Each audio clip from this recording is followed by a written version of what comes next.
శుక్లాంబరధరం విష్ణు శశివర్ణం చతుర్భుజం ప్రసన్నవదనం ధ్యాయేత్ సర్వవిఘ్నోపశాంతయే.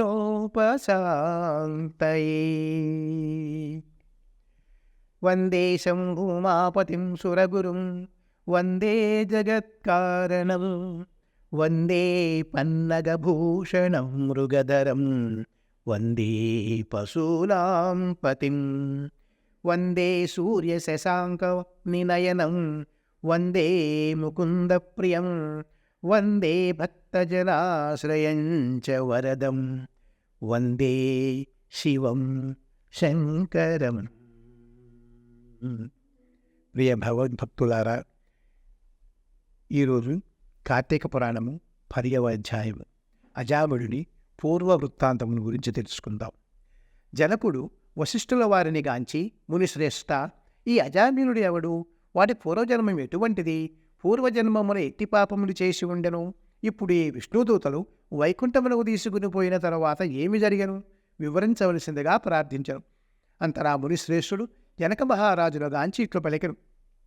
జనక, అజామిళుడిని విష్ణుదూతలు వైకుంఠమునకు తీసుకుని పోయిన తరువాత యమకింకరుడు తమ ప్రభువు యమధర్మరాజు కడకేగి, ప్రభువు తమ ఆజ్ఞ ప్రకారం అజామిళుడిని తీసుకుని వచ్చుటకు వెళ్ళగా అచ్చటకు విష్ణుదూతలు కూడా వచ్చి మాతో వాదించి అజామిళుని విమానమెక్కించి వైకుంఠమునకు తీసుకుని పోయిరి.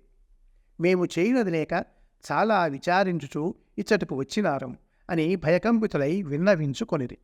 ఔరా, ఎంత పని జరిగను! ఎప్పుడూ ఇట్టి విధముగా జరిగి ఉండలేదే. దీనికి బలమైన కారణం ఏదైనా ఉండి ఉండవచ్చును అని యముడు తన దివ్య దృష్టితో అజామిళుడిని పూర్వజన్మ వృత్తాంతములు తెలుసుకుని, ఓహో, అది ఆ సంగతి.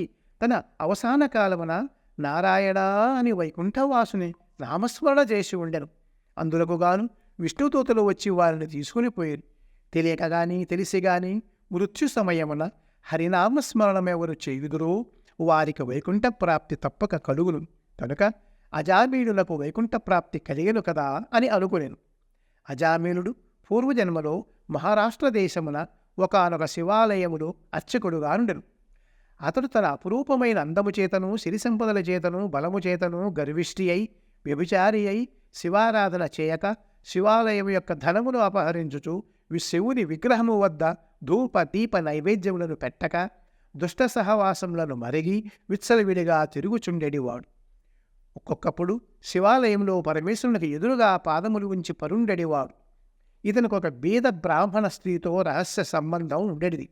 ఆమె కూడా అందమైనదొకటచే చేయునది లేక ఆమె భర్త చూచియు చూడనట్టులో ఉండి భిక్షాటనకై ఊరూరా తిరుగుచూ ఏదో వేళకు ఇంటికి వచ్చి కాలం గడుపుచుండెడివాడు.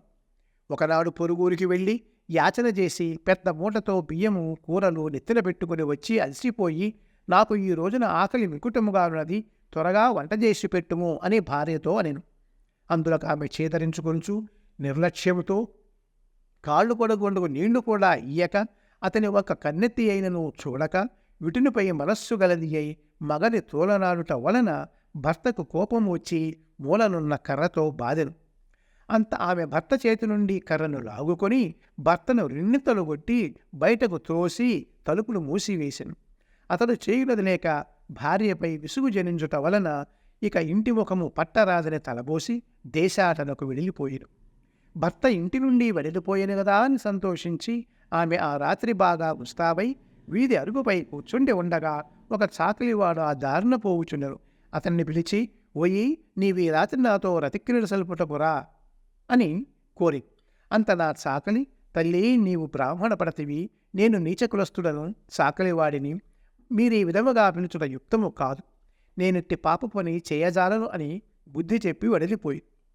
ఆమె ఆ చాకలివాని అమాయకత్వంలో లోలోన నవ్వుకొని అచ్చటి నుండి బయలుదేరి ఆ గ్రామ శివార్చుకుని గడకేగి తమ కామవాంఛ తీర్చువని పరిపరి విధముల ప్రతిమాలి ఆ రాత్రంతయు అతనితో గడిపి ఉదయమున ఇంటికి వచ్చి, అయ్యో, నేనంత పాపమునకు ఒడగెట్టిదిని, అగ్నిసాక్షిగా పెండాడిన భర్తని ఇంటి నుండి వెడలగొట్టి క్షణికమైన కామవాంఛకు లోనై మహాపరాధము చేసితిని అని పశ్చాత్తాపము నుండి ఒక కూలివారిని పిలిపించి కొంత ధనమిచ్చి తన భర్తను వెదకి తీసుకురావలసిందిగా పంపాను. కొన్ని దినములు గడిచిన తరువాత భర్త ఇంటికి రాగా పాదములపై పడి తన తప్పులను క్షమించమని ప్రార్థించను. అప్పటి నుండి ఆమె మంచి నడవడికను అవలంబించి భర్త అనురాగమునకు పాత్రురాలయ్యను. కొంతకాలమునకు శివార్చకులకు ఏదియో వ్యాధి సంక్రమించి దినదినము క్షీణించుచూ మరణించను. అతడు రౌరవాది నరకకూపములను బడి నానా బాధలు పొంది మరలా నరజన్మమెత్తి సత్యవ్రతులను బ్రాహ్మణోత్తములకు కుమారుడై కార్తీక మాసమున నదీస్నానము చేసి దేవతాదర్శనము చేసి ఉండుట వలన నేడు జన్మముల పాపములు నశించుట చేత అజామీనుడై పుట్టెను. ఇప్పటికీ తన అవసాన కాలమున నారాయణ అని శ్రీహరిని స్మరించుట వలన వైకుంఠమునకు పోయిను. బ్రాహ్మణుని భార్య ఆ కామిని కూడా రోగగ్రస్తురాలై చనిపోయారు. అనేక యమయాతనలను అనుభవించి ఒక మాలవారి ఇంట జన్మించను. ఆ మాలవాడు ఆ పిల్ల జన్మరాశి చూపించగా తండ్రి గండమున పుట్టినదని జ్యోతిష్కుడు చెప్పాడు. మాలవాడు ఆ శిశువును తీసుకుని పోయి అడవి యందు వదిలిపెట్టాను. అంతలో ఒక విప్రుడు ఆ దారిన పోవచ్చు పిల్ల ఏడుపు విని జాలి కలిగి తీసుకుని పోయి తన ఇంట తీసుకిచ్చి దాసికిచ్చి పోషించమను. ఆ బాలికనే అజామీనుడు ప్రేమించను. వారి ఇరువురి పూర్వజన్మ వృత్తాంతములేవి. నిర్మలమైన మనస్సుతో శ్రీహరిని ధ్యానించుట, దాన ధర్మములు, శ్రీహరి కథలను ఆలకించుట, కార్తీక మాస స్నాన ప్రభావముల వల్ల ఎటువంటి వారైనను మోక్షమందగలరు. కావున కార్తీక మాసమునందు వ్రతములు, పురాణ శ్రవణములు చేసిన వారు ఇహపర సుఖములను పొందగలరు. ఇది 10వ రోజు పారాయణం సమాప్తం. భగవతార్పణమస్తు. ఓం నమః శివాయ.